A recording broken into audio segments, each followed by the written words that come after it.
Hello, welcome back to New Wave Global, and I am here with another video which is about President Trump's ability to create or effect a ceasefire between Israel and Hamas, something that he's been talking about, and he has been very confident in his public statements that he could achieve that. So, in a headline-grabbing move, the US President Donald Trump recently hosted the Israeli Prime Minister Netanyahu for a private dinner. This comes at a tense moment. A war is still raging in Gaza, negotiations are stuck in Qatar, and international pressure is mounting on Israel because of its policies and what it is doing in Gaza. Now, can President Trump really broker a ceasefire? Will Netanyahu listen to him? And how is the world opinion shifting on Palestine, maybe for the first time in decades? Let's break it down. Now, what happened at that very much hyped dinner that was reported in the media widely between where President Trump invited Netanyahu? And what do we know about that particular meeting? So that dinner meeting wasn't just a social event, it was a political signal. And it came with a purpose, of course. According to sources close to the Trump camp, the President of the United States is positioning himself as a deal maker again, just like in 2020 when he brokered the Abraham Accords. Trump's reportedly eager to secure a Gaza ceasefire. Well, who isn't? The entire world wants it. Or at least push one towards one situation, not just for humanitarian reasons, because it boosts his image as a global statesman ahead of the United States elections next year, and of course, the re-election of the president a few years down the road. President Trump wants to leave a legacy. He's very clear about that, and he wants a Nobel Peace Prize. Netanyahu, on the other hand, has domestic and international dilemmas. His far-right coalition doesn't want a ceasefire. His security establishment, however, is divided, but his international reputation is suffering. As you know, his warrants are out by the International Criminal Court. It's a separate matter. Neither the US nor Israel recognize that court. But let's look at the stakes for all the players concerned. Now, Trump is very keen to show he's not like President Biden, former President Biden. In fact, he's capable of restoring peace. President Trump also sees Gaza as an opportunity to play the mediator, especially after the global backlash against Israel's military operations. And Trump also thinks Netanyahu owes him politically after recognizing Jerusalem as Israel's capital and backing Israeli policies during his presidency this time and in the earlier tenure. On the other hand, Netanyahu is under massive domestic pressure.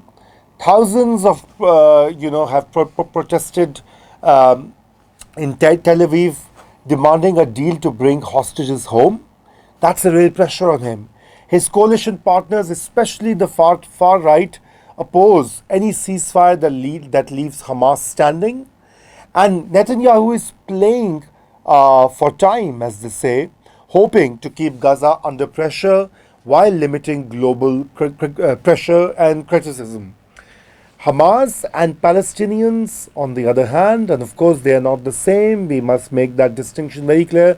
Not all Palestinians are Hamas supporters, and not all Palestinians support violent tactics either in their liberation struggle. Hamas wants a permanent ceasefire and a full Israeli withdrawal from Gaza. It demands a prisoner-hostage swap, where Israeli hostages are exchanged for Palestinian prisoners. Now, I'm using this terminology very much from the Western media. Hostages are Israelis, prisoners are Palestinians. Well, both sides have hostages, let's put it this way. But politically, Hamas is gaining support from some Palestinians because of the global visibility. At the same time, they are facing intense criticism due to Gaza's devastation and the killing of thousands of people, not to mention the blockade of humanitarian aid and assistance, which is badly needed in the region. Now, the world is really closely watching what is going on. For example, in recent months and weeks, we've seen that global opinion has shifted dramatically. In the United States and Europe, public protests in favor of Palestinian rights have broken records. I mean, at least I've not seen such protests in my lifetime. The kind of mobilization in the United States or in European capitals, etc. In the global south, including Latin America, parts of Africa and Asia, governments have cut ties or condemned Israel's actions.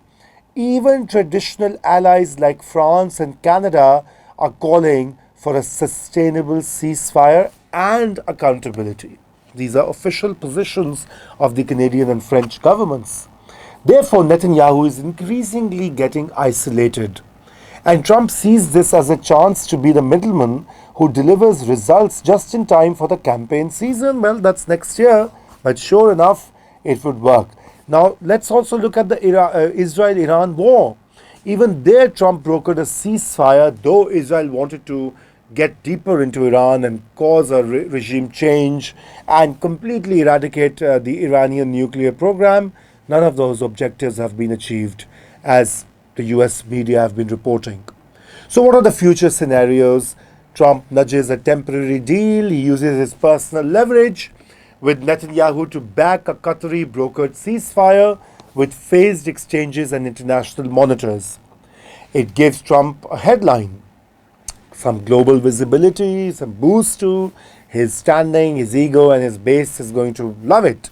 Netanyahu gets a bit of breathing room, and Hamas gets some prisoners back. But this would only be a pause, not peace, as we all hope for in the Middle East. The second scenario is Netanyahu refuses, and Netanyahu's coalition partners, especially those on the far right, block any meaningful deal. Trump's efforts fall flat, and this makes Netanyahu look really stubborn and also make Trump look ineffective. This is not an ideal scenario for the President of the United States because he wants much more. The third scenario, of course, is Trump Plan 2.0. Trump proposes a broader Middle East reset, which is also being proposed as we speak. Back channels are very active, linking Saudi-Israel normalization with Gaza reconstruction. However, given the damage done in Gaza, the idea of quick fix is unlikely to gain traction because Gaza is devastated, has been just, blown to bits, to pieces. I mean, you can see the images. Every day we are bombarded with these images of misery and complete destruction. So the question now is, can Trump actually bring peace to Gaza? Many commentators say unlikely, but he might still shake things up. He might push Netanyahu further, and his meeting is also sending a message that diplomacy, optics, and personal interaction matters. But Netanyahu has to be willing to break with his hardline partners. And unless Hamas and Israel agree on basic terms, this conflict won't end with a handshake over dinner. What's clear is this: the world is no longer silent. Public opinion is changing. Israel can no longer count on blanket support of the Western world, as it historically has had in the recent decades. And in the middle of it all, Trump is trying to reclaim the spotlight, but he needs much more than a photo op to stop the bloodshed in Gaza.